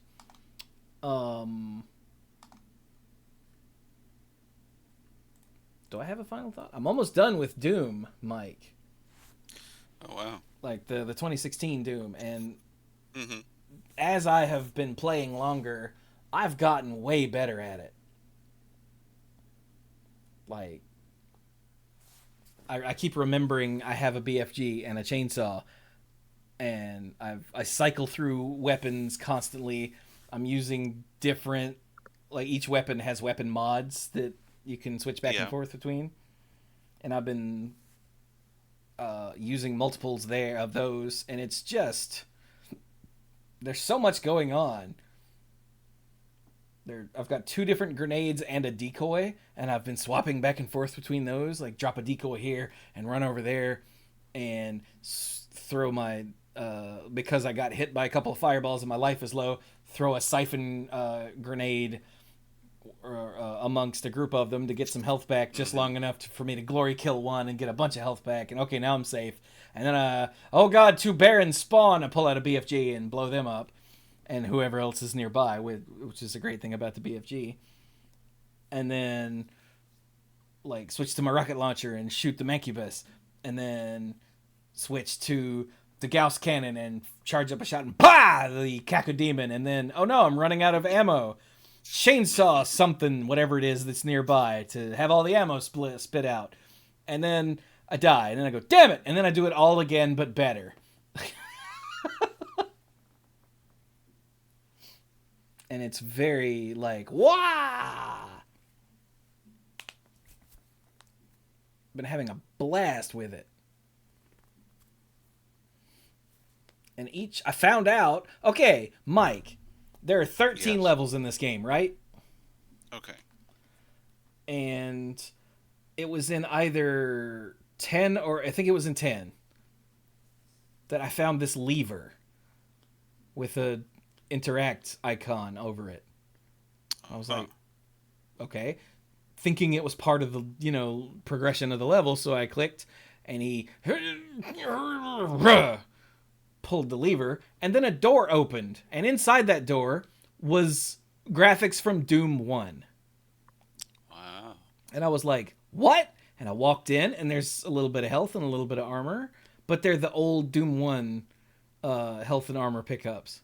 And I was like, what? And then it said classic level unlocked. And I was like, what? And after doing some searching, it turns out every level has a lever in it that you can pull that will open up a door that leads to a little classic Doom section, which also unlocks the corresponding classic Doom level. And they're pretty well hidden because I didn't find one until level, I think it was 10. That's cool. And so I tried to go in and play that level, and it's the classic Doom level, like from Doom 1 or 2, but with the modern enemies and modern mechanics. And I died a lot because they are not, those two things do not go together. Like Doom, the levels are mostly claustrophobic and narrow, like the passageways and whatnot. So when a pinky demon walks up, you pull out your chainsaw and you hold left mouse to win.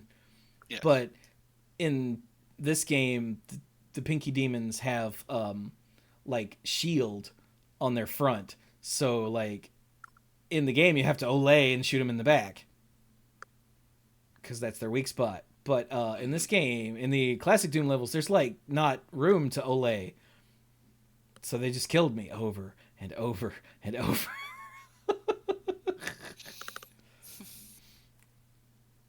But it was also like the 10th one. So after I beat the next to last level, I was like, all right, do we push through and finish the game tonight? Or do I go back and find some of these classic levels? And chat was like, classic! So I went back to level 1 and eventually, actually I had to look that one up. I found where that one was and went, oh, okay. And then in level 2, I found that lever myself relatively quickly. So I'm going through the older levels again and doing all of the like quests, because that's the only word I can think of is quests, to finish leveling up my weapons and whatnot. Because once you get all of the other upgrades, the final upgrade you don't spend your points on, you do a challenge or a task. Like to get the mobile turret add-on for the Gatling gun, you had to kill 4 enemies in one deployment of the mobile turret 5 times. Okay. Which I was like, okay, this won't be so bad, but it is in later levels because, if you stop moving to use that, you'll die. But in earlier levels, you'll still die. But if you kill the things first that will kill you, or find a group of like the 4 stupid zombies, you can deploy and and then 1, 2, 3, 4, and it goes, all right, 1 of 5, and I'm like, yeah. And what that gets you is if you just hold down the trigger, it'll overheat and stop firing, and you'll have to wait. But when you finish that little challenge and get the final upgrade, it doesn't overheat anymore, so you can just like, it's gross how fast the turret configuration shoots. So yeah, stuff like that. And I'm finding the secrets I missed in the early levels and whatnot. I'll probably just do that off stream. Just go back through and find the things and finish leveling up my weapons, and then go back in and beat the game and whatnot. Or I might not. I might just go beat the game and go to the next thing. Because as much as I love Doom and want to play Doom Eternal, I'm actually going to take some time away from the demonic first-person shooters for a bit because Sea of Stars came out. And that's what I want to stream next. Okay. Sea of Stars is... Okay, so Sabotage is the company that made The Messenger. Uh-huh. Which is one of my favoriteest games. You know that. Right. And it's an homage to like 8 and 16-bit like ninja platformers. Sea of Stars is an homage to Chrono Trigger. Okay. And all of the reviews that I've seen from like, not even reviews, all of the people I've seen talking about it are like, holy crap, this is good. And I'm like, because it just came out as of this recording a couple days ago. And I'm like, I want to play. So that's going to be what I do next, is play Sea of Stars on stream, because everyone says it's good and it's killing me. So it's like turn-based, top-down, positional combat like Chrono Trigger. But, you know, modernized. And also, while we're on the JRPG thing, I started Final Fantasy II last Friday. It's a weird animal. Yeah, I haven't. I know it had some odd stuff about it, but I don't remember. You're leveling instead of, you know, kill things, get experience, gain a level. It's like Skyrim. Whatever you do is what levels up.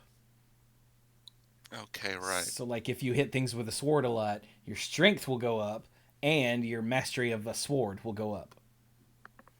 And if you take a lot of damage, then your HP will go up, and your stamina will go up. And, like, everything has a level. Like, each weapon type has a mastery level. Each spell, instead of learning fire and Fyra and Faraga, you just learn fire. And the more you use it, the more powerful it gets. But also the more MP it takes. So, like, all spells cost 1 MP, it looks like, at level 1. And then when you use it enough, it'll become Fire 2 and get better and cost 2 magic. Or 2 mana. So, that's cool. And yeah, and it's also crazy. I haven't played an old ass JRPG that I don't just know where to go in forever. So I actually had to like wander around and figure it out. I actually got lost, Mike. It was cool. I'm like, okay, if I go that way. The other thing is, you know how in some old RPGs there are different like regions of the map separated by mountains or oceans or something, and Yes. you can't leave them, but all of the enemies in the section are of the same level. Uh-huh. Yeah, in Final Fantasy II, there are invisible lines that if you cross, you will get utterly, can't say that on this show, gangbanged. But like, oh, what's this thing? One shot. Oh, I'm dead. Oh. That sounds like Dragon Warrior. Yeah, actually. It is very much like the original Dragon Warrior, where if you... At least that had, like, bridges and stuff. Oh, if I cross this bridge, these enemies will kill me. This is just, oh, I walked 3 squares north, and now I'm dead. Oh. So I was like, okay, if I go north, I die. If I go west, I die. If I go south, I die. And there is no west or east. So, like, what and in the only other town I could go into, there were soldiers guarding all of the buildings and whatnot. And if you talk to them, you get into a fight and they kill you. I'm like, Yeah, it turns out you had to go up and around to the outside of the city, but still on the city screen, and go to a bar. And the bar was mentioned by somebody, so I was like, oh. But how to get there was not obvious, so. But once I figured that out, then I was able to, keep progressing the story and whatnot. But it's really cool. And because it's the Pixel Remaster, stuff works. Unlike the other versions. I guess the PSP version was probably fine, but... Meh. But unlike the version I played before, which was the PS1 version, where stuff was still just broken and the game kind of sucked. And loading screens. Oh, dear God, the loading times. But anyway, that's what I've been up to, is Doom and Final Fantasy. I also brought back Duck Game for a stream. Wow. Yeah. Had some community members play Duck Game. It was awesome. I'm still Duck Jesus, it turns out. I didn't win all the games, but I had enough points to have won all the games. Mm-hmm.